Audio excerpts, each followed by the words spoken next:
right, let's move on now and talk about Portugal, because it was different for these boys up against the Democratic Republic of Congo. It ended in a 1-1 draw, just the goal from Neves. It was smooth sailing for Portugal then, but then Visa came up with quite a good goal for the equalizer. And this is what was said about Cristiano Ronaldo from Waku. He's a midfielder for Congo, and he said, to be honest, we didn't really set up to go and plan against Cristiano Ronaldo, not really because we know he's not the same as before. He's a bit older now, but still he's one of the greatest. Much respect to him. All right, well, he does have a point, doesn't he, Ale? Basically, they're saying, look, they didn't just put a game plan out there to contain Cristiano Ronaldo because he's not the Cristiano Ronaldo of old.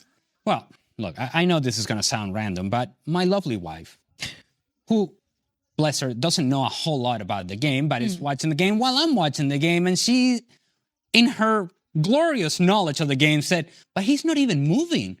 He's not doing anything. I said, yeah, I know, babe. I know. I know. It's so obvious to see that he just doesn't give you a whole lot. If he's not scoring goals, if he's not creating or he's not getting opportunities because he's not creating opportunities for himself or for anybody else, then the team is playing so that they can find an opportunity for him.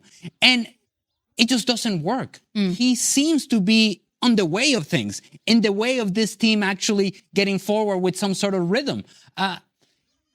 Honestly, he doesn't participate in the build-up. He's obviously not running in behind. He's not chasing around defenders and trying to harass them whenever they're trying to come out with the possession.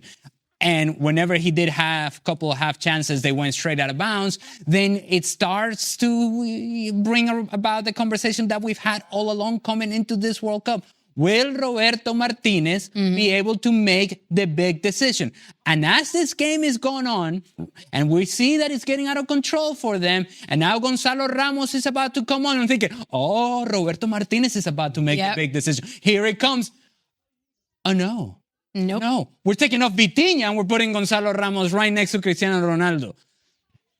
This team has a lot of talent around Cristiano Ronaldo, and much like DR Congo and their players, much respect to Cristiano Ronaldo, what he has done over the course of his career. But right now, he is not useful to this team based on what we saw today.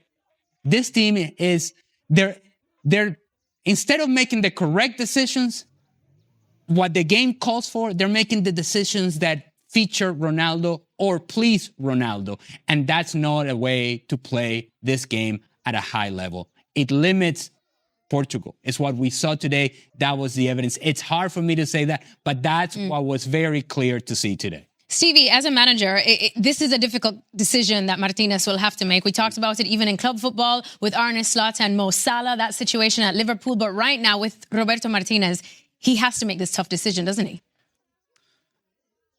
If you're the guy in charge, if you make the final decision, every time you make a decision, it has to be for the good of the team. Has to be for the good of the team. That's rule number one. Because if you don't do that, then everybody else will start picking up and hold on a second. We're doing favours here, or this guy, why is this guy playing? This guy shouldn't be playing. So Roberto Martinez has to start picking a team that's for the team.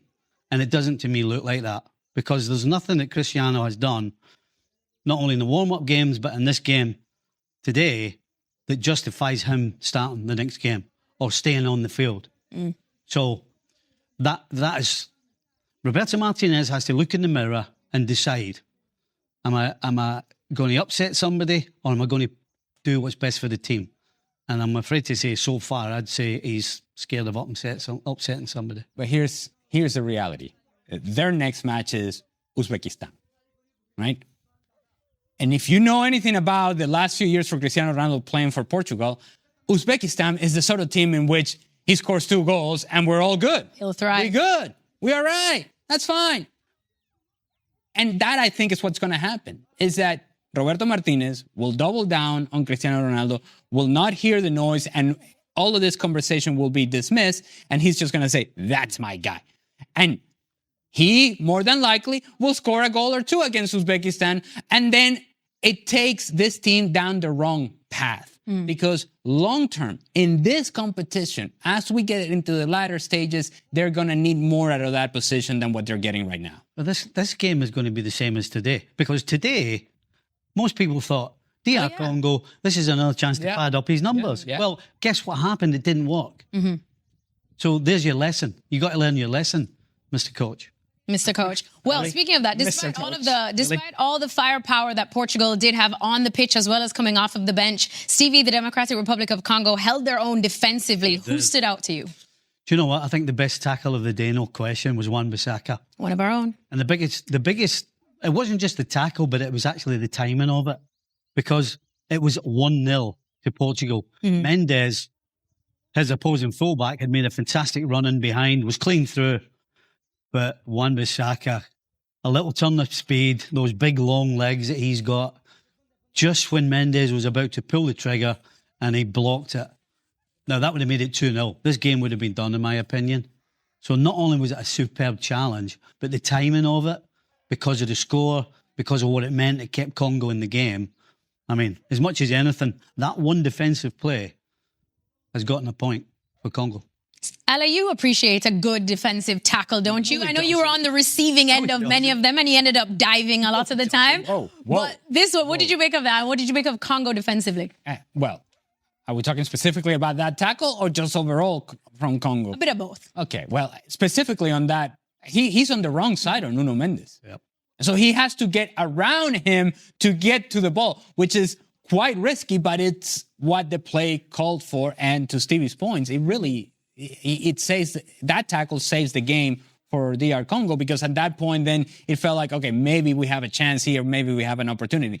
What I thought was really good from them is that how organized they were. In fact, the only problem that I had is when they finally regain possession of the ball goes to the goalkeeper's hand, and the goalkeeper decides that he's quickly just going to clear it and try to find some sort of counterattack, and they turn it over, and then Portugal are coming right back at him. And I'm yelling at the TV, saying, if I'm a defender and I just spend the last 30 seconds, the last minute, having to move side to side, having to stay with my runner, and now we finally get possession of the ball, don't just give it back to them. That's the one part that I didn't care so much about. But in terms of their organization and how well organized they were and how willing they were to, once the ball went into wide areas, let's go and try to get numbers around the ball, because that's perhaps an area where Portugal would have some success and did have some success, is that Conceição will get to the end line, or maybe you get something from Rafael Leao. By the way, Rafael Leao on the field, maybe he was on the field. I don't know, because they didn't really have an impact. But give some credit to DR Congo in that they were able to double up in those wide areas to force Portugal to try to find another way into the box.